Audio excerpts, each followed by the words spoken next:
जो दिखे वो सच नहीं होता। हमारी सेंसेस हमें धोखा दे सकते हैं। यहाँ तक कि तारे भी जैसे नजर आते हैं वैसे है नहीं। विज्ञान ने कॉस्मोस के बारे में जो पता किया है वो इतना हैरत अंगेज है कि हम सोच भी नहीं सकते। लाइट, टाइम, स्पेस और ग्रेविटी मिलकर ऐसी हकीकत तैयार करते हैं जो इंसान के तजुर्बे से बाहर की चीज है। आज हम वहीं जा रहे हैं। आइए मेरे साथ।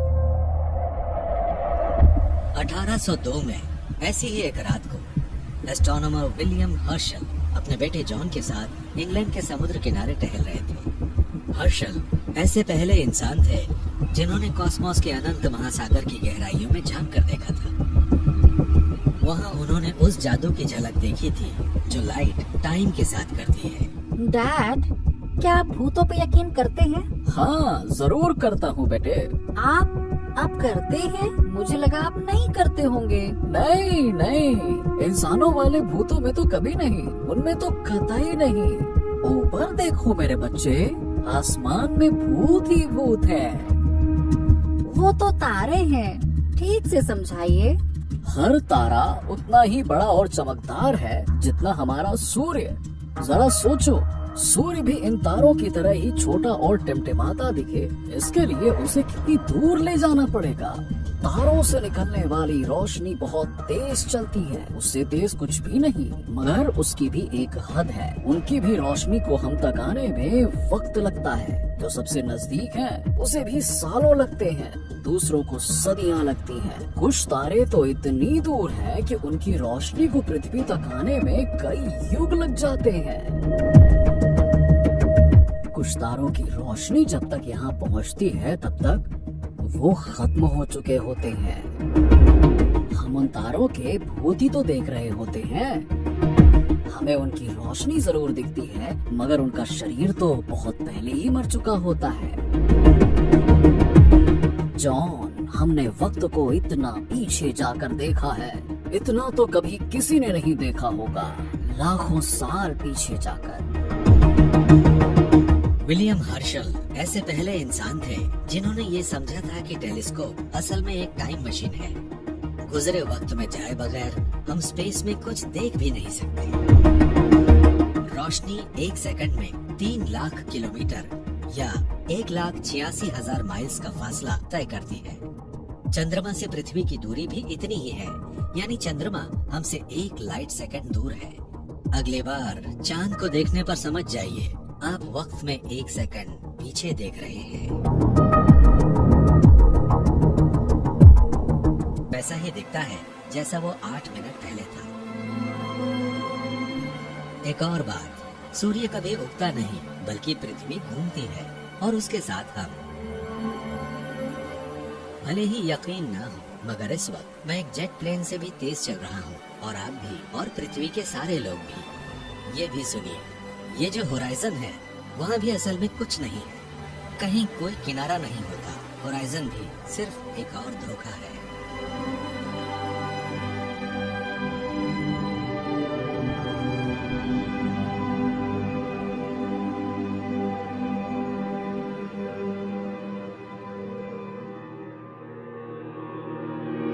घूमती मैग्नेटिक फील्ड आसपास के इलेक्ट्रॉन्स में भी उथल पुथल मचा देती है और उनकी रफ्तार बढ़कर तकरीबन लाइट जितनी हो जाती है। उनसे नीली चमक निकलती है जो सुपरनोवा से अभी भी निकल रही गैस के छल्लों को भी रोशन कर देती है। क्रैब नेब्यूला पृथ्वी से करीब 6,500 प्रकाश वर्ष दूर है। कुछ लोग मानते हैं कि पूरे ब्रह्मांड की उम्र भी कुल इतनी ही है, मगर ब्रह्मांड सिर्फ 6,500 साल पुराना होता तो हमें क्रैब नेब्यूला से भी दूर के तारों की रोशनी कैसे दिखती? नहीं दिखती। 6,500 प्रकाश वर्ष से ज्यादा दूर किसी भी दिशा से रोशनी पृथ्वी पर आ ही नहीं सकती थी। ये वो वक्त है जो लाइट को हमारे मिल्की वे आकाश गंगा के बहुत छोटे से हिस्से को पार करने में लगता है। ब्रह्मांड की उम्र को 6 या 7,000 साल मानने पर ज्यादातर आकाश गंगाओं की रोशनी को अनदेखा करना पड़ेगा, जबकि सच ये है कि ब्रह्मांड में सैकड़ों अरब आकाश गंगाओं की रोशनी भी देखी जा सकती है।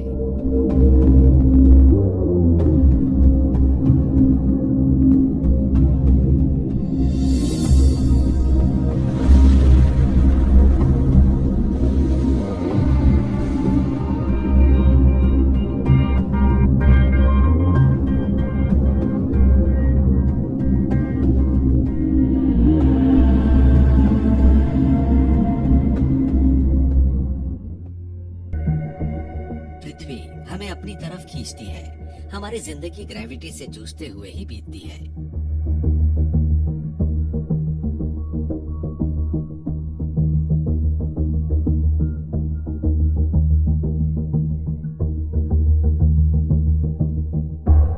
ये छोटी सी बच्ची ग्रेविटी से लड़कर ऊपर उठने की पूरी कोशिश कर रही है। जिंदगी का पहला कदम उठाने से लेकर दम तोड़ने तक हम पृथ्वी के खिंचाव से पार पाने की जद्दोजहद करते रहते हैं। इसी ग्रेविटी के साए में हम पैदा होते हैं, जिंदा रहते हैं और मर जाते हैं। ग्रेविटी उतनी ही पुरानी है जितना कि ब्रह्मांड। और ब्रह्मांड की उम्र क्या है? ब्रह्मांड की 13.8 अरब साल की पूरी उम्र का एक नजर में जायजा लेने के लिए हमने कॉस्मिक टाइम को एक साल के कैलेंडर में बदल दिया है। इस वक्त 31 दिसंबर की आधी रात का वक्त है और 1 जनवरी से टाइम की शुरुआत हो रही है। वो चमकदार कोहरा नजर आ रहा है आपको? ये बिग बैंग के बाद का बचा खुचा रेडिएशन है। इसी धमाके के बाद 13.8 अरब साल पहले ब्रह्मांड बना था। अभी तक स्पेस और टाइम के बारे में हम जितना जानते हैं ये उसकी सरहद है। तो फिर बिग बैंग के पहले क्या हुआ था ये कोई नहीं जानता। उसके पहले का कोई सबूत नहीं बचा है।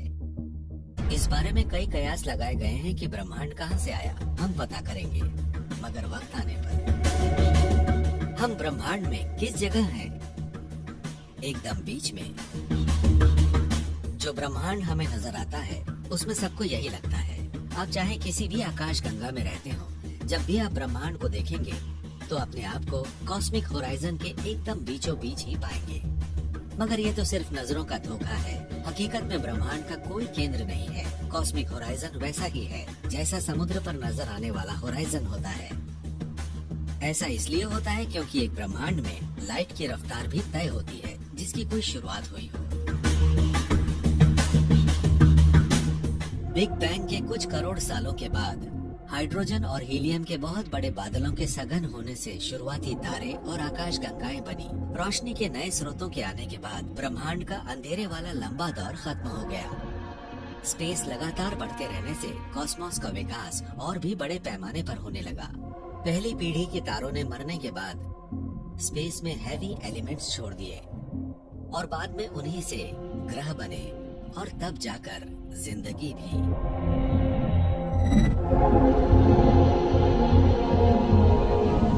बिग बैंग में मैटर और एनर्जी बने, मगर सिर्फ इतना ही नहीं हुआ था।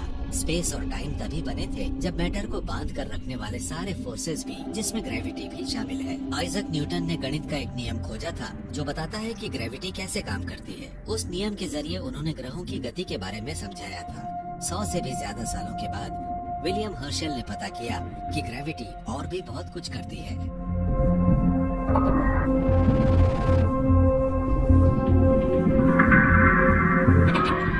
जॉन, मैं तुम्हें एक राज की बात बताऊं? हाँ बिल्कुल पापा। मैंने एक नई खोज की है, मगर अब तक किसी को नहीं बताया। जो ग्रेविटी हमें पृथ्वी पर रोके रखती है, वो न्यूटन के मुताबिक ग्रहों को उनकी कक्षाओं में बनाए रखती है। मैंने पता किया है, वही ग्रेविटी दूर के तारों पर भी लागू होती है। डैड, मगर आप ये कैसे जानते हो? आसमान में कॉन्स्टलेशन ऑफ लाइन ढूंढ सकते हो? वो रहा। बहुत बढ़िया। क्या अब तुम वो तारा बता सकते हो जो लाइन के सिर को उसके शरीर से जोड़ता है? वो है ना वो तारा। वो असल में 2 तारे हैं जो इतने करीब है कि एक ही नजर आते। इलेक्ट्रिक और मैग्नेटिक फील्ड के बारे में फैराडे के विचारों को गणित के नियमों में बदल दिया। उन्होंने पता किया कि ये फील्ड्स वेव्स की शक्ल में स्पेस में आती जाती है। जब उन्होंने उनकी रफ्तार का हिसाब लगाया तो पता चला वो लाइट की रफ्तार के बराबर है। उस वक्त हमने कॉस्मोस के ताने बाने को जानना शुरू ही किया था, मगर तब तक हमें टाइम, लाइट, स्पेस और ग्रेविटी के बीच बुने घने जाल को अलग करने में कामयाबी नहीं मिली थी। जब एल्बर्ट आइंस्टाइन बर्लिन में अपनी थ्योरी ऑफ ग्रेविटी पर काम कर रहे थे तो उन्होंने इन साइंटिस्ट्स के पोर्ट्रेट्स अपने आगे लगा रखे थे। वो जानते थे उनकी मदद के बिना वो आगे नहीं बढ़ सकते थे। बरसों पहले एक किशोर के रूप में उसे एक ऐसा विचार आया जो उनके किसी भी विचार जितना ही महत्वपूर्ण था। और ये एक गर्मी में हुआ जब वो इटली में दिवा स्वप्न देख रहा था। 20 घंटा से भी ज्यादा रफ्तार से घूम रही है, जबकि सूर्य का चक्कर ये 1,08,000 किलोमीटर प्रति घंटा की रफ्तार से लगा रही है और सूर्य भी 7 लाख किलोमीटर प्रति घंटा से ज्यादा रफ्तार से आकाशगंगा में घूम रहा है। खुद आकाशगंगा भी ब्रह्मांड में करीब 25 लाख किलोमीटर प्रति घंटा की रफ्तार से चल रही है। कॉस्मोस में कोई भी जगह स्थिर नहीं है। कुदरत में जो भी है सब चल रहा है। इस बात ने अब तक के सबसे जीनियस इंसानों में से एक को हैरान भी किया और प्रेरित भी। नौजवान आइंस्टाइन के लिए भी इतने सारे रिलेटिव मोशंस को नापने वाले किसी पैमाने के बारे में सोचना मुश्किल हो रहा था। यही वो किताब है जिसने नौजवान आइंस्टाइन को प्रेरित किया था।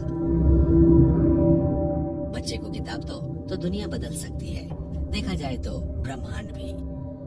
जरा देखिए इसे, ये पहला पेज है। इसमें लिखा है बिजली किस तेजी से तारों से होकर दौड़ती है और लाइट स्पेस में। आइंस्टाइन को याद था बचपन में उन्होंने इस किताब से क्या सीखा था और शायद पहली बार इसी जगह ये कल्पना की दुनिया कैसी दिखेगी अगर लाइट की रफ्तार से सफर किया जाए तो।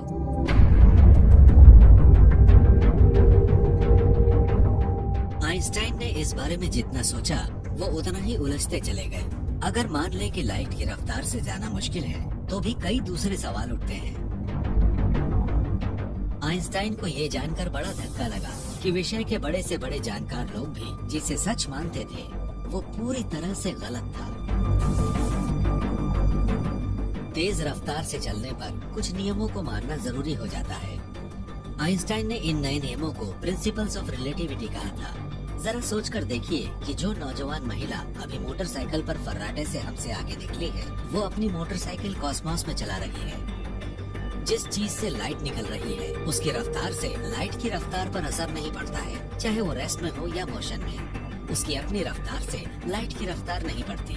मोटरसाइकिल से निकली रोशनी भी लाइट की रफ्तार से ही चलेगी। कुदरत का कानून है, लाइट की रफ्तार से आगे जाना नामुमकिन है। दूसरे शब्दों में कहें तो कोई भी पदार्थ लाइट के बराबर या उससे ज्यादा तेज नहीं हो सकता।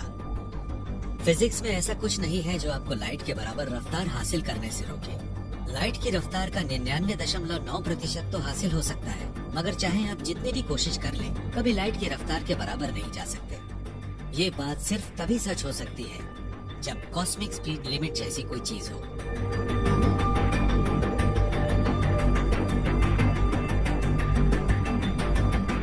चाबुक की आवाज इसलिए आई क्योंकि उसका किनारा आवाज से भी ज्यादा तेज रफ्तार से घूम रहा था। इससे एक शॉक वेव बन गई, एक छोटा सा सोनिक बूम जो इस इलाके में गूंज उठा। बिजली कड़कने पर भी यही होता है और पास से गुजरने वाले सुपरसोनिक जेट की आवाज भी। तो फिर लाइट रफ्तार पर ही बैरियर क्यों लगा है, आवाज की रफ्तार पर क्यों नहीं? जवाब सिर्फ ये नहीं है कि लाइट आवाज की तुलना में 10 लाख गुना ज्यादा तेज है, और ये सिर्फ इंजीनियरिंग की समस्या भी नहीं है जैसे कि पहला सुपरसोनिक जेट बनाने में आई थी। इसके बजाय लाइट बैरियर कुदरत के सबसे जरूरी नियमों में से है, जैसे कि ग्रेविटी है।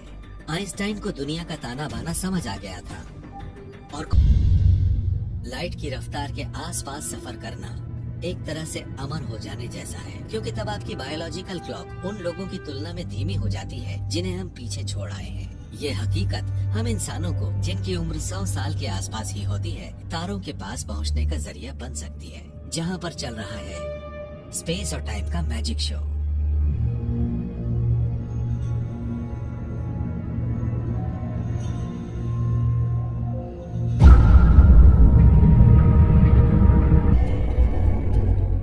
उसकी ग्रेविटी भी इतनी नहीं होती। ऐसे में बहुत कुछ हो सकता है। न्यूयॉर्क के लोगों को अभी कोई परेशानी, और अब मैं अगर ग्रेविटी को बढ़ाकर 8 या 9 G के बराबर कर दूं, तो भलाई इसी में होगी कि ये जगह खाली करा ली जाए। तो ये G फोर्स उतना ही होता है जितना किसी फाइटर पायलट को तेजी से मुड़ने पर महसूस होता है। कुछ मिनट के लिए इसे बर्दाश्त कर लेंगे, मगर इससे आपको परेशानी होगी। 1 लाख G फोर्स पर तो फायर हाइड्रेंट भी अपने ही वजन से चूर चूर हो जाएगा, मगर G फोर्स कई लाख तक पहुंचने पर ग्रेविटी लाइट को भी खींच लेती है। लाइट अब भी अपनी तय रफ्तार से चलती है, मगर वो इससे बचकर नहीं जा पाती। यही मिचेल का डार्क स्टार या हमारा ब्लैक होल है, और सबसे नजदीकी, इतने पास कि आप सोच भी नहीं सकते।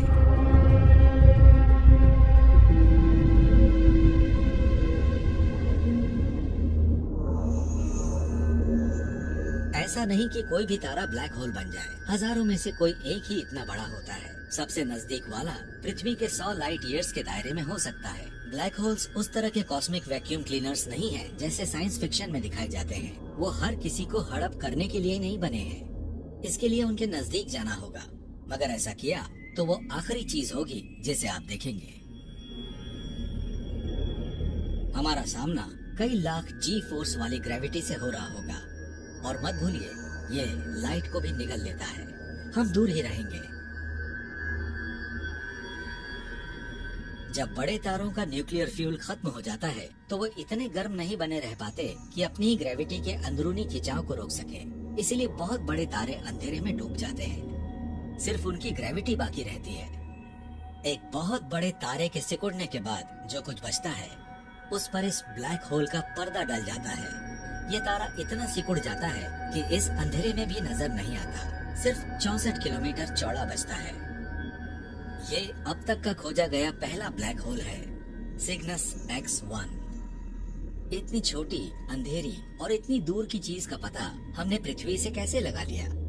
हमने इसे दूसरी तरह की लाइट में देखा, एक्सरे में। एक्सरे लाइट में नीले रंग का तारा नजर नहीं आया, क्योंकि उसकी सतह का तापमान ज्यादा नहीं, सिर्फ 30,000 डिग्री है। मगर ब्लैक होल के चारों ओर मौजूद गैस का घेरा चमचमा रहा था 10 करोड़ डिग्री तापमान में, जैसा कि विलियम हर्शल ने पता किया था। बहुत से तारे अपने साथियों के साथ मिलकर एक बाइनरी स्टार सिस्टम बना लेते हैं, मगर ऐसे जोड़े का एक तारा बहुत बड़ा और दूसरा छोटा और ठोस हो तो छोटा वाला तारा अपने बड़े जोड़ीदार के एटमॉस्फेयर को अपनी तरफ खींच लेता है। ये अजीबोगरीब रिश्ता लाखों साल तक बना रहता है। बड़े वाले तारे का एटमॉस्फेयर बाहर खींचकर एक गर्म और चमकदार डिस्क की शक्ल ले लेता है, जो गोल घूमते घूमते एक ब्लैक होल में बदल जाती है। जबरदस्त ग्रेविटी नीले तारे की गैस को मौत के मुंह में धकेलने लगी, और वो स्पेस टाइम की सरहद पार करके हमेशा के लिए खत्म होने लगी। वो सरहद जो ब्लैक होल को बाकी ब्रह्मांड से अलग करती है, उसे इवेंट होराइजन कहते हैं। हालांकि डिस्क इवेंट होराइजन तक कभी नहीं पहुंचती, मगर उसके नजदीक पहुंचने पर उसके मैटर की रफ्तार धीमी हो जाती है। मगर आप गोल घूमती गैस पर सवार हो, जिसकी मैं सलाह नहीं देता, तो आप कुछ ही सेकंड में इवेंट होराइजन को पार करके एक ऐसी अनजान जगह पहुंच जाएंगे जहां जाने वाला कभी वापस नहीं लौटता।